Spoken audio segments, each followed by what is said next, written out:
Good morning. কেমন আছেন আপনারা সবাই? আশা করছি সবাই ভালো আছেন আর সুস্থ আছেন। আমি প্রিয়াঙ্কা, আমার আরও একটা নতুন ভিডিওতে আপনাদের স্বাগত। আজকে শনিবার, তো এখন সকাল 8টাও বেজে গেছে, 8টা বেজে গেছে। তো 8টা থেকেই ব্লগটা শুরু করছি। সকাল থেকে উঠে বাসি কাজ সব করে নিয়েছি, দিদিমাকে চাও দিয়ে দিয়েছি, আর আমি স্নান করে তারপর ভাবলাম ব্লগটা এখন থেকে শুরু করি, আপনাদের সাথে শেয়ার করব। আর স্নান হয়ে গেছে, আর এখন যাব পুজো দিতে। সকাল থেকে তো ভীষণ মেঘ করেছিল, একটু বর্ষা হয়েছিল ভোরের দিকেই, আর এখন একটু রোদ বেরিয়েছে, আবার মেঘ করেছে, বর্ষা হবে। চারিদিকে জিনিসপত্রগুলো রোদ বেরিয়েছে বলে মেলিয়ে দিয়েছি, তো আবার সব কিছু তুলতে হবে। তো চলুন, পুজো দিতে হবে এখনো। 3.5 কন্টিনিউ আজকে ব্লগটা দেখুন, আশা করছি ভালো লাগবে।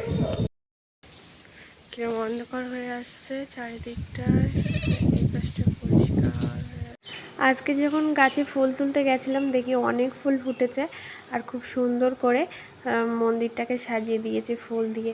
আর ফুল দিয়ে খুব সুন্দর করে সাজিয়ে না, মনটা আজকে খুবই ভালো লাগছে।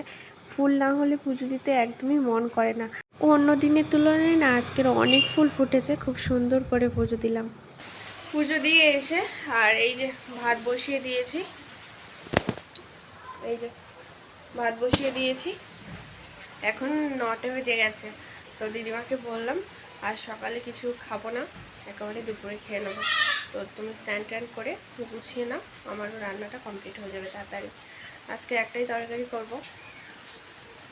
আর সকাল থেকে একটু রোদ বেরিয়েছিল, তারপর থেকে বর্ষা শুরু, আর থামার নামে ঠিক নেই। আর আমাদের তো পুকুর পুরো ভর্তি হয়ে গেছে জলে, তো আরেকটু হলে হয়তো মাছ টাছ সব বেরিয়ে যেতে পারে, এমন অবস্থা। মানে পুকুর ভীষণ পরিমাণ বর্ষা হচ্ছে, প্রচণ্ড। আর তো চলুন সাথে থাকুন, রান্নাটা কমপ্লিট করি। এই যে আমাদের বাগান থেকে পুঁইশাক তুলে আনলাম। এই পুঁইশাক না বাড়িতে দিয়েছিলাম, দেখি অনেকটা হয়েছে, তো ভাবলাম আজকের পুঁইশাক আর আলু করে একটু চচ্চড়ি করি, নিরামিষই করব, গামাখা মাখা করব।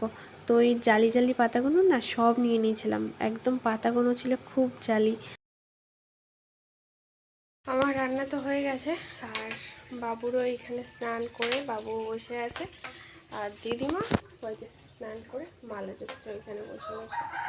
তো এইবার সবাইকে ভাত দেবো, নিজেও ভাত খাবো, আর আমি রান্না করব। আর রান্না করবো বলতে ডিম দুটো আছে, তো ডিম ভাজবো দুটো। এই যে দুটো ডিম ভাজবো। এই পেঁয়াজ কুচিয়েছি, দুটো ডিম নিয়েছি, আর শুকনো লঙ্কা দেবো, কাঁচা লঙ্কা দেবো না। তা চলো, আর আমি এই যে এইখানে বসে আছি বলে ও এখানে চলে এসছে রান্নাঘরে, আমার সাথে কিনা রান্না করবে ও। যে খাওয়া দাওয়া করে বাবুকে ঘুম পাড়িয়ে রেখে আর বেরিয়েছি, বাজারে যাব। আর আমাকেই একাই সব দিকে দেখতে হয়, বাজারে যাওয়া, বাইরের দিকে ঘরের কাজ, বাইরের কাজ সব আমাকেই। আজকে তো হাটবার আছে, তো দিদিমা থাকবে বাড়িতে, আমি চারিদিকে সব দরজা লাগিয়ে দিয়ে তারপরে যাব, কারণ ভয় লাগে ও যদি বাড়ির বাইরে চলে আসে, আর আমাদের বাড়ির বাইরে তো রাস্তা, তো তার জন্য দিদিমাকে ঘরের মধ্যে রেখে দিয়ে তারপরে যাচ্ছি। আর আমি চলে আসবো তাড়াতাড়ি বাজার করে, বেশি দেরি করব না। ওকে নিয়ে গেলে না বাজারে একটু দেরি হয়, কিন্তু আমি যদি একা যাই বাজারে তো তাড়াতাড়ি চলে আসব।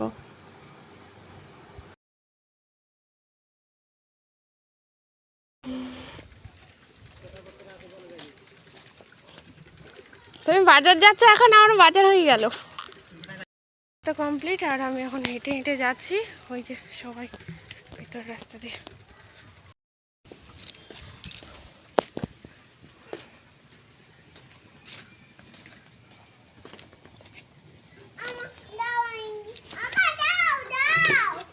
কি দেবো?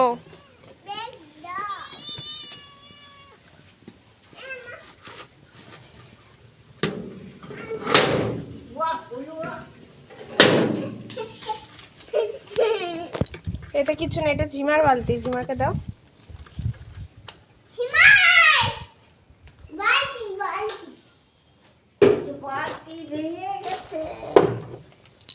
30 টাকা, 30 টাকা। মাত্র আগে খাবার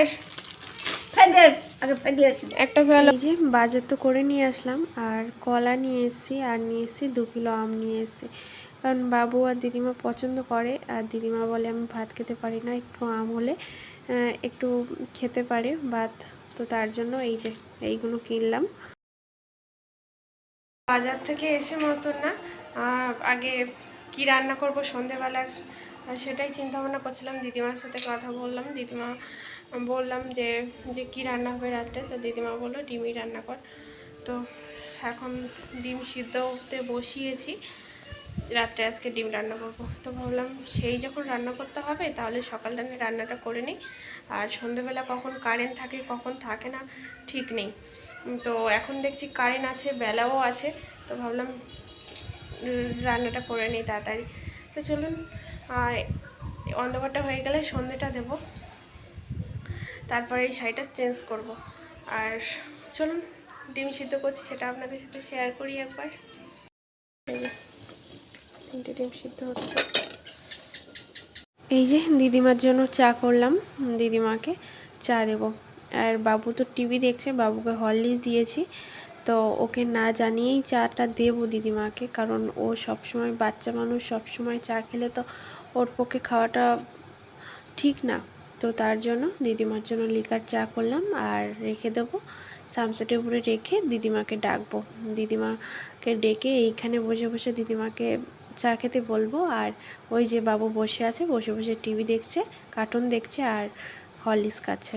তো আমি যখন দিদিমাকে ডাকতে যাই, দিদিমা মনে করছে যে কি না কি হয়েছে, কিন্তু দিদিমাকে আমি বললাম যে এইখানে বসো, বসে চাটা খেয়ে নাও, তুমি বাবুকে জানতে দিও না যে তুমি চা খাচ্ছ। তো এই যে দিদিমাকে বসে বসে এখন চা খাবে, আর আমি এদিকে রান্নাটা করে নেব। তো বেলা থাকতে থাকতেই দিদিমাকে চাটা দিয়ে দিলাম।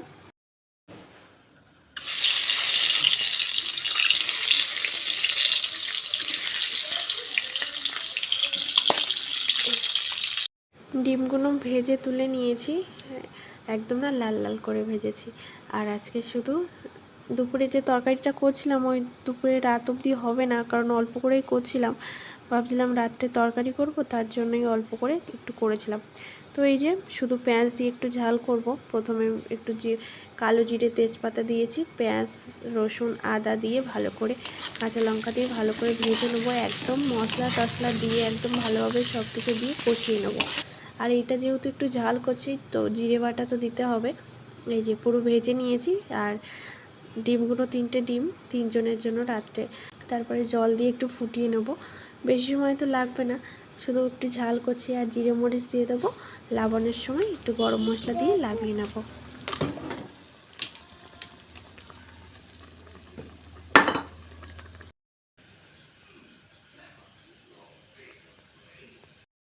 রান্নার পরেই খেয়ে নিয়েছিলাম আমরা সবাই। তো দিদিমাকে বলেছিলাম দিদিমা ভাত খাবে না রুটি খাবে, তো দিদিমা বলছিল যদি ভাত থাকে তো আমি তাহলে ভাত খেয়ে নেবো। তো আমরা সবাই মিলে ভাত খেয়েছি। আর তো চলুন আজকে ভিডিওটা এখানেই শেষ করছি, দেখা হচ্ছে আগামীকাল ভালো কোনো ব্লগের সাথে। আর আজকে ভিডিওটা ভালো লাগলে অবশ্যই লাইক কমেন্ট আর শেয়ার করবেন।